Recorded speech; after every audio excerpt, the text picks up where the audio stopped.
Welcome aboard, ladies and gentlemen, and welcome back to my regular viewers. In today's video, I will be talking about how to prepare for an interview with a special focus on the airline pilot technical aspect of the interview. It is a mighty important part of the interview, as you would imagine, for a highly technical job, and I'm going to be giving you the insider scoop.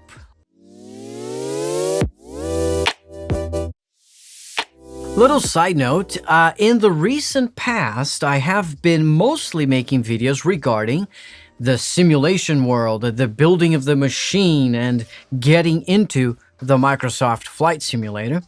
And I've been staying away from my regular studio here, which is just on this side of the studio. And I miss it. I miss this shot. I've done lots of videos here, so it's really nice to be here.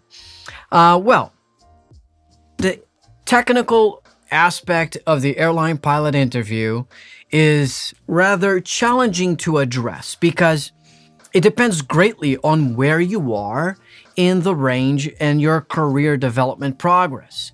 That being said, I will address this video considering that which is the hardest, which would be being hired by a legacy carrier here in the United States. That would be the most difficult. That is ultimately the objective.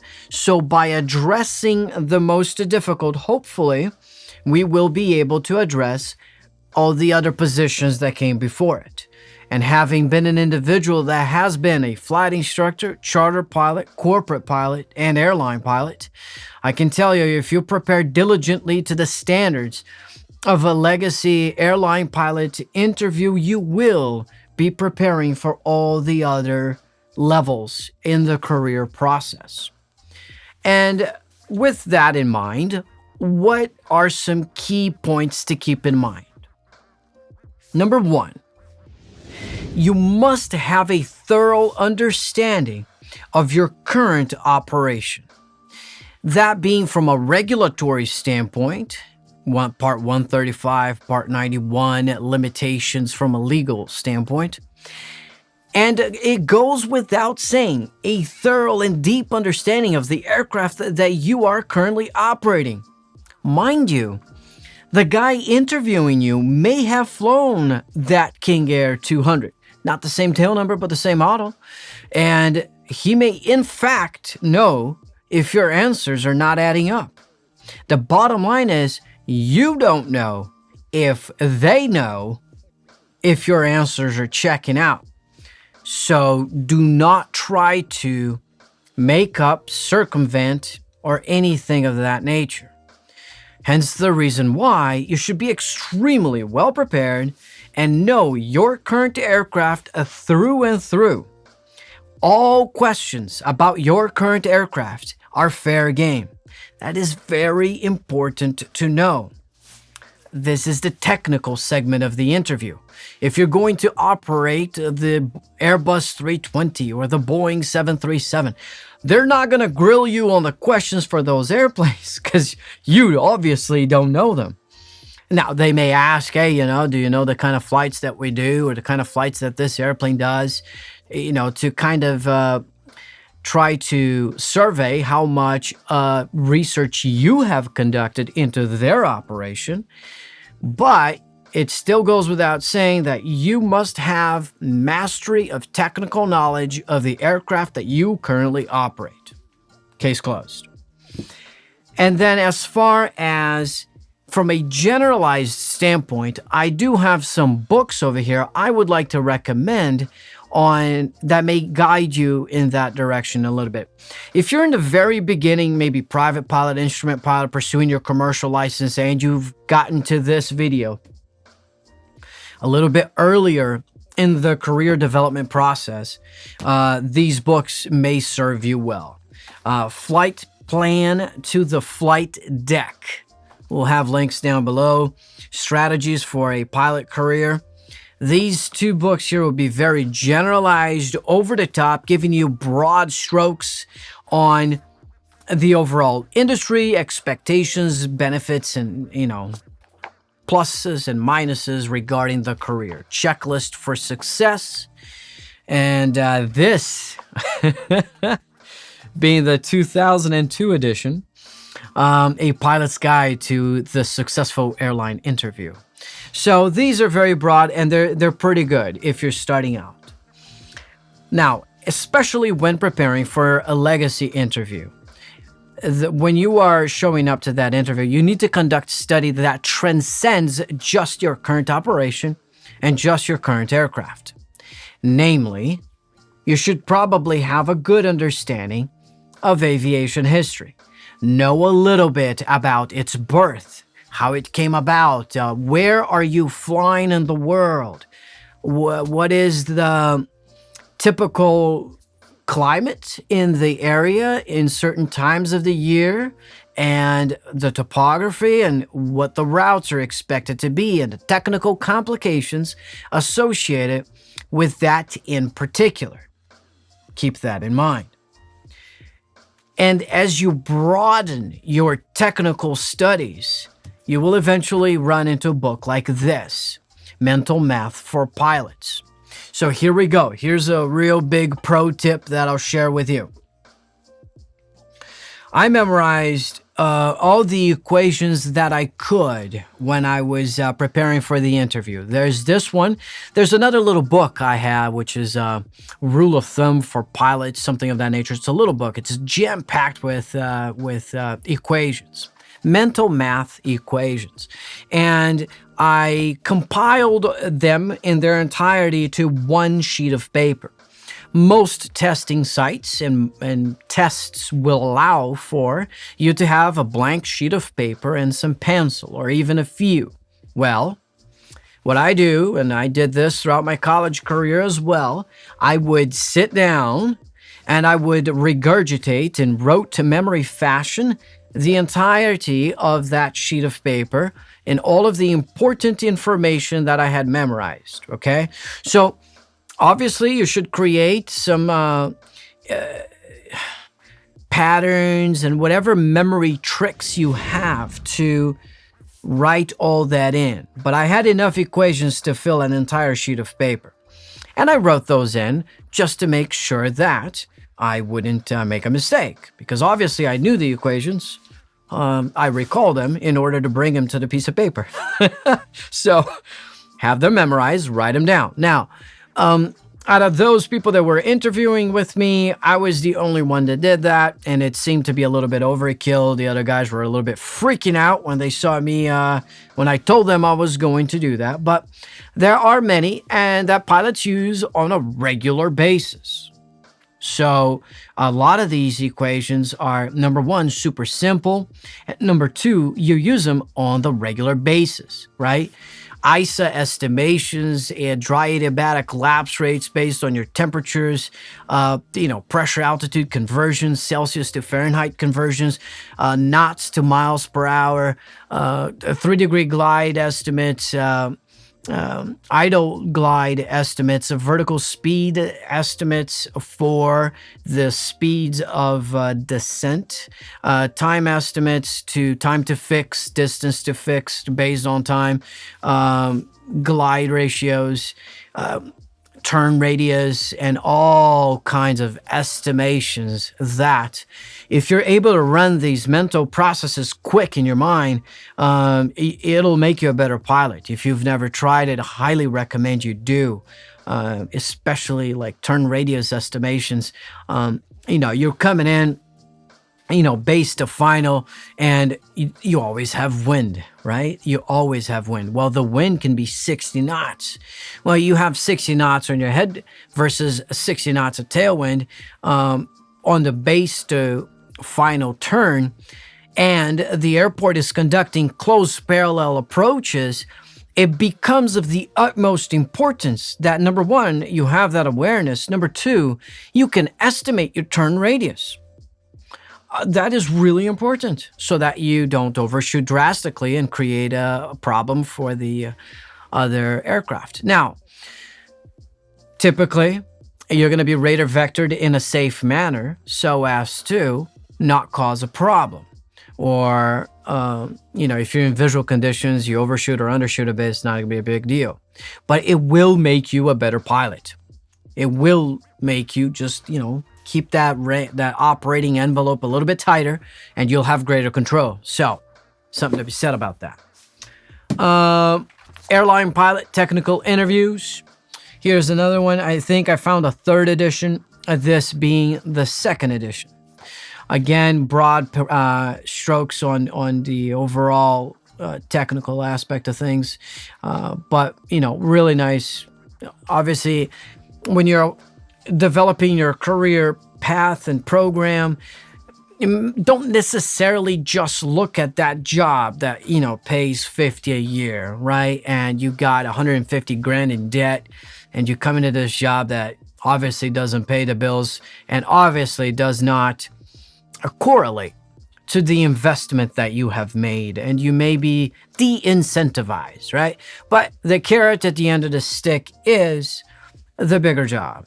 So you come and you deliver a level of professionalism that is ultimately to the bigger goal as you climb through the ladder, right? So don't under-prepare for a small job, because here's another huge pro tip and a big word of advice.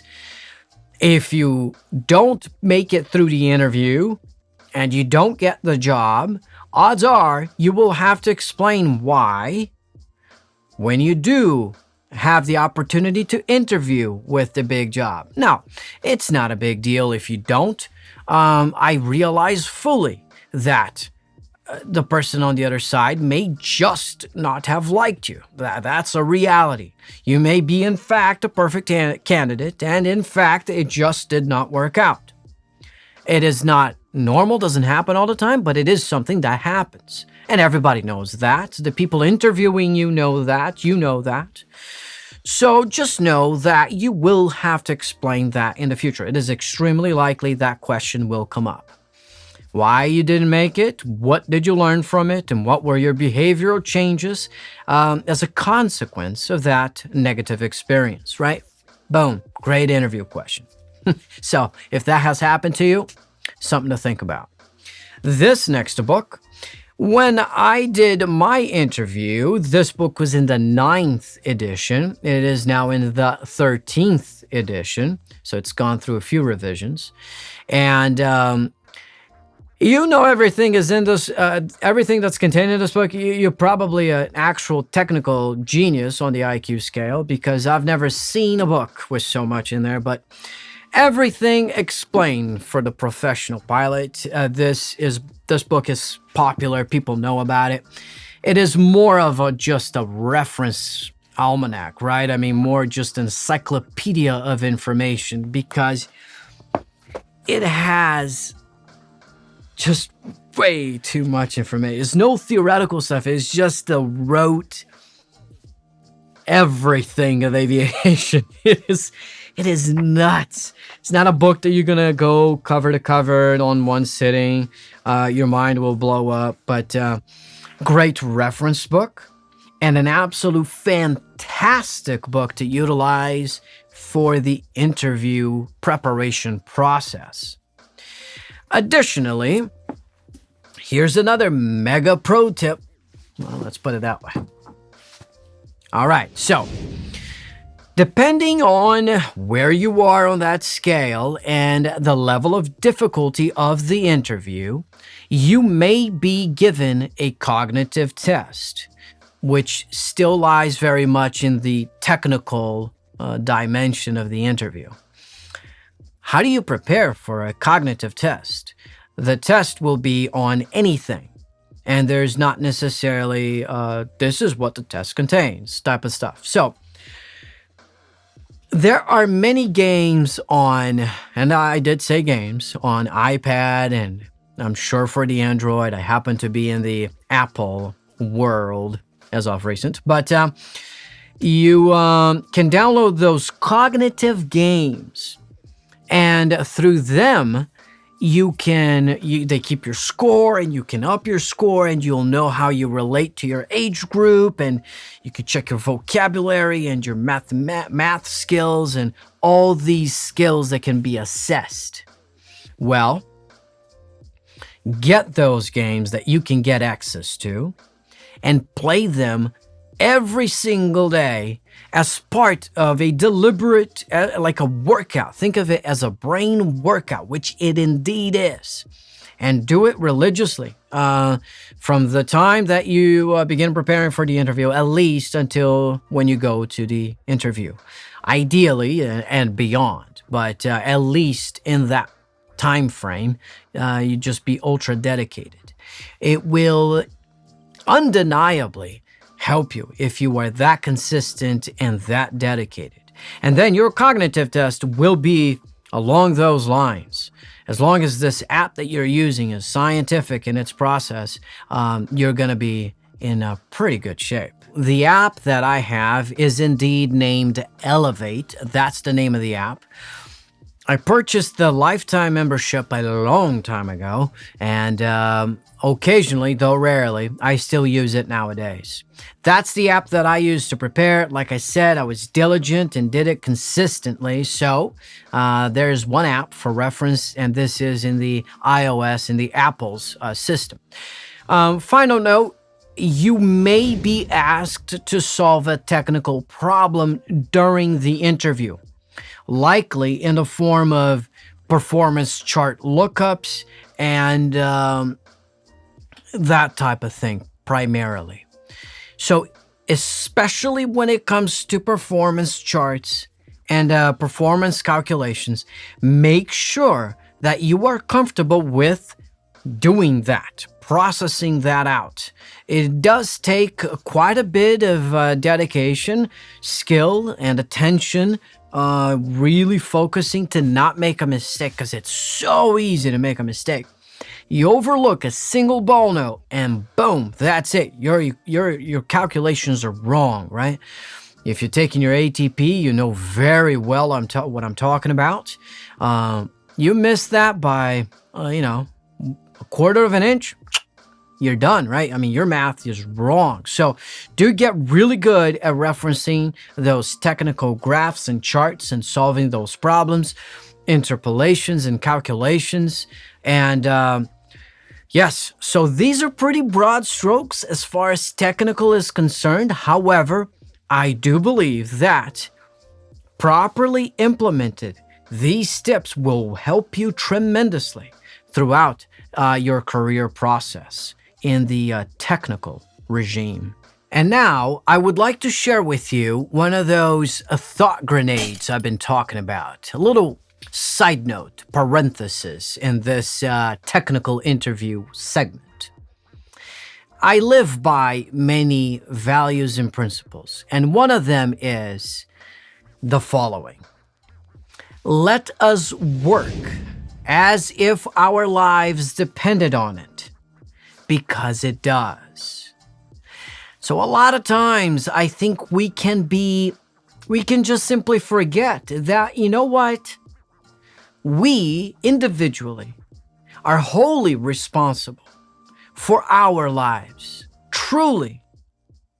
And then you can expand that to you being responsible to your life will be the best possible way that you can take care of your community and your country.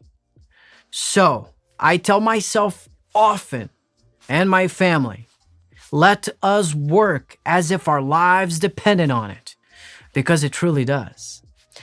I do hope this dry, more technical video has been entertaining. You know somebody who's in need of a little technical assistance, please send it over their way so that they can succeed together with you as well. I do appreciate your time. Thank you for being here with me. And as always, until next time, fly safe and make sure to support us via the Patreon link down below. Your participation is very appreciated and greatly needed as we strive to grow the channel. Thank you very much, folks. We'll see you next time.